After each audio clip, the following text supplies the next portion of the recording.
families, and you join an agenda. It's like growing up in a mafia family. In fact, some of the mafia families are interconnected with the Illuminati. And you're born into all these traditions, and they use traditions to control you. You know, on this day, this is Halloween, so this is what this is what's supposed to happen on Halloween, you know. Now we're supposed to sacrifice somebody because it's Halloween, you know, and you don't want to break the circle, you don't want to break tradition, you know, you want to honor the family, you want to honor what's supposed to be done, you know, blah, blah, blah. And so the person's trapped in this ritual and carries out this stuff. So it's a system. It's way beyond one person, and it really does disservice if we just yank one person attention. If we take attention and focus it on one person, because that one person is just, you know, like Obama. You know, there's a lot of people upset at Obama, but Obama is just one little cog in this whole machinery. You know, he's the little puppet that the bigger boys are pulling the strings on. Sure, absolutely. Somebody like Obama is a puppet. To get to the core of my question, in your research on the actual power structure, we would say politically, Bilderberg is up at the very top, but it's only one of several different management groups that interlock. If you look at the leadership of Bilderberg, they're the leadership of Trilateral, CFR, Royal Institute of International Affairs.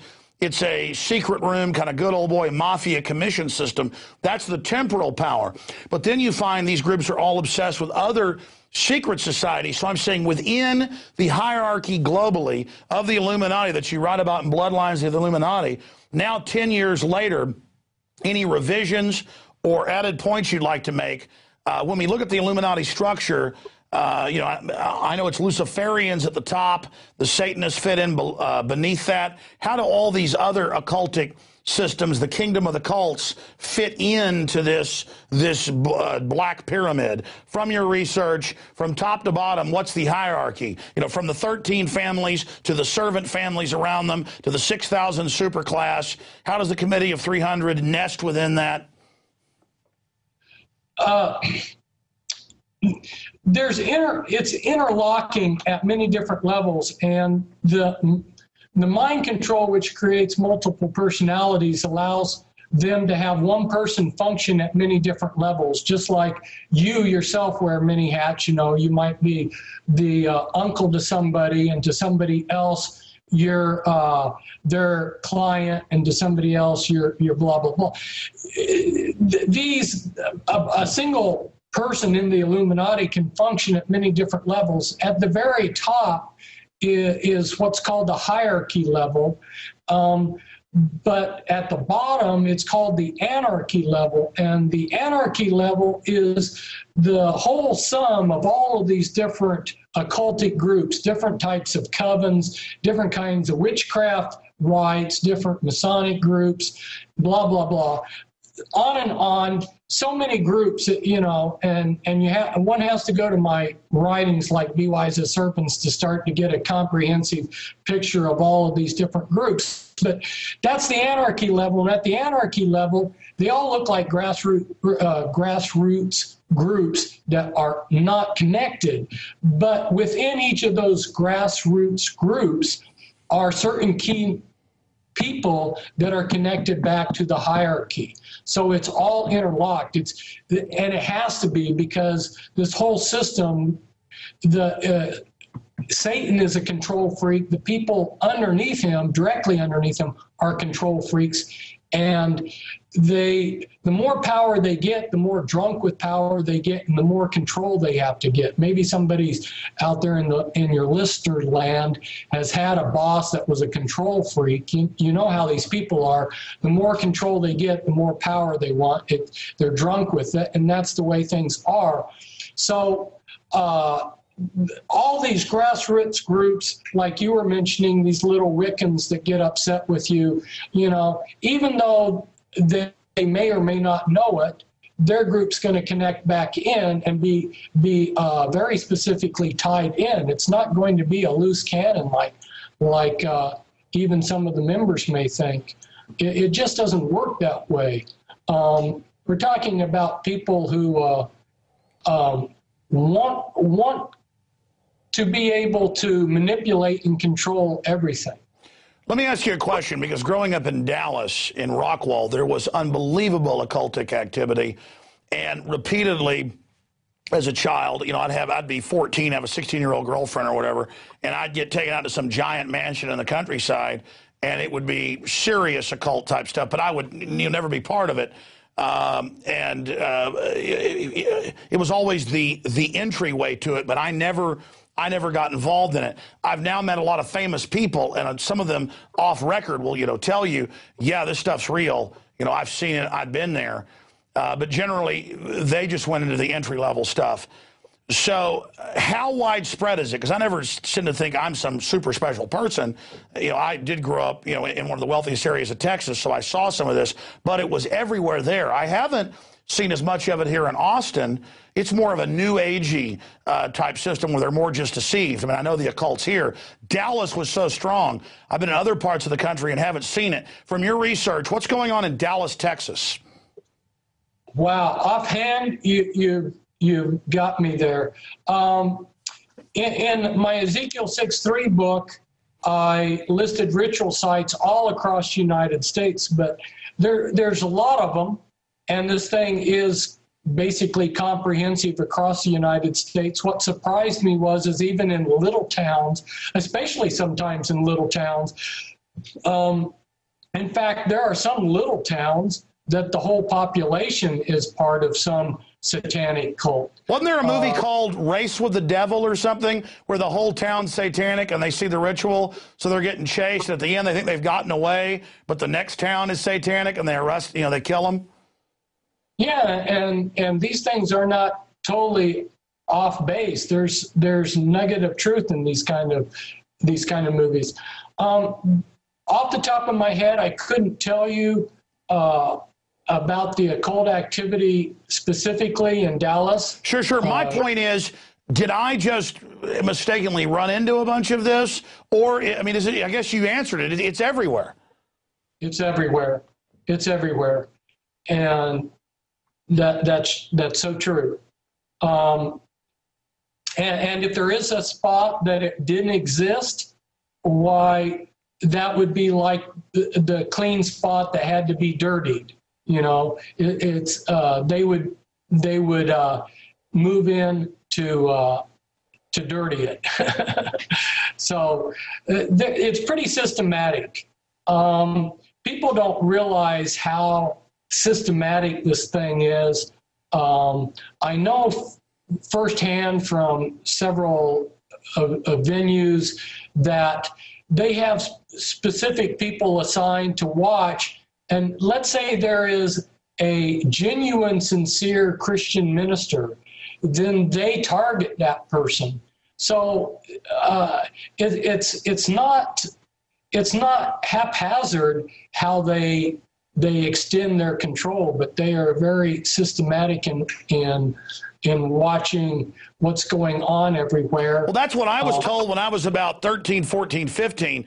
By principals and by people in the community and people walking up to me out of the middle of nowhere in a pretty big sized town. It's like, we're watching you. We're fully aware. And the thing was, I had always gone to church, been Christian, but I was wild, fist fights, everything else.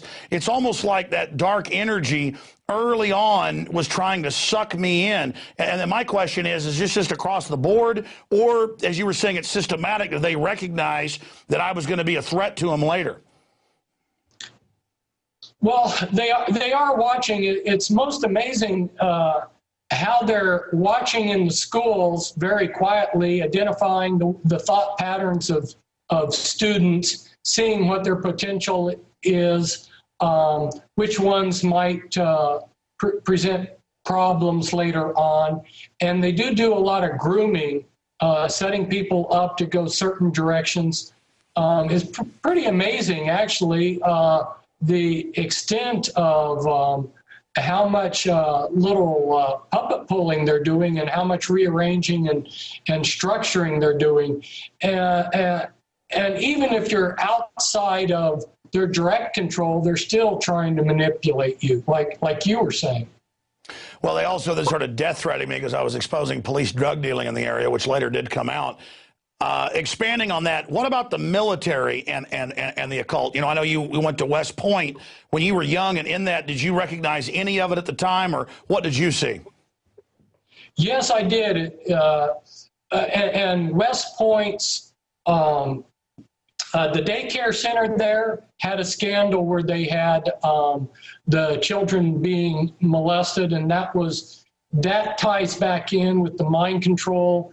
One of the things that bothered me about the military, and a lot of other guys in the military that have good hearts confirm this too, is people that were very sadistic, you know, your satanic type mindsets, were the ones that got promotions, even within the class, even within the West Point classmates. And that's disturbing. You know, I went in thinking that somebody who was a good-hearted person like Robert E. Lee was the type of person that's going to rise to the top. But nowadays, that's not the case. Going back to the military, right there in Texas, you've got an deep underground military base at Fort Hood, at Denton, Texas, Red River Arsenal. And those deep underground military bases, which are a severe threat to us, before I went to prison, there was 140 of them. They tie in with occult activities. They tie in with a lot of stuff. These are definitely these underground military bases are definitely places where they're doing things that they want out of sight of the Let me stop you and back you up here. I've had family, of course, here in Austin since way before I was born, and I've talked to others. There is an admitted underground base under Bergstrom. They admit is there, and then it's now the Hilton, but it was the SAC, Strategic Air Command Base, and there's reportedly. And I've talked to family that's in the military currently, and they won't talk about it. But there's underground bases out there, and it supposedly connects out to the mountains out at Fort Hood. But separately from that, let's take occultism in government. It's on record. Of course, they made The Good Shepherd. Robert De Niro put it out with Matt Damon's in it, where you have this occult group, the guy dressed up like the Grim Reaper with a gold crown on his head, same guy the Mexican cartels worship. It's basically the devil, but the devil in the garb of death. They're really actually worshiping the real devil, not some guy trying to, you know, pour you a martini or something. But, you know, a Grim Reaper with a crown on its head. I mean, you're getting down to from all my deep research, that's who they're really worshiping. The high-level ones actually know what it is. 99.99% of the occultists don't. They think they're given power and all this stuff. They think they're worshiping something like the Roman Bacchus, you know, the god of wine or good times. No, that's for the lower-level porch occultist. But the point is, here you've got the admitted Satanism set up 1832 to counter, you know, what America was set up to be, at least at certain levels. And 1947, they set up, through Skull and Bones, the CIA, and the occultists get this total secrecy and unlimited funding. No wonder they took over at breakneck speed. From that point, they're dealing the drugs, they have trillions of dollars, unlimited power, national security, hit teams, they can do whatever they want, Federal Reserve, and then it's admitted an occult group that's been videotaped worshiping the devil by ABC News. And again, that leaked out because God wanted people to have the choice to really see what it was. People dressed up like the Grim Reaper with a skull mask and a gold crown. They're literally worshiping this, the most powerful families in America, and they run the CIA, and they have this whole secret society system they call national security. I mean, we literally have a satanic cult running America. No wonder they're putting cancer viruses in vaccines. I mean, what is their final equation in game? Where is this going? You've got the last 5 minutes, Fritz. You've got the floor. It's like you said earlier, it's to rob, kill, and destroy the human race, because the people were created by God, and we are a wonderful creation. We are in the image of God, and Satan hates the image of God, and Satan is out to destroy the image of God. And all of this nonsense that you see, you can see the process. You know, people are painting their bodies with tattoos, marking them up, putting in what we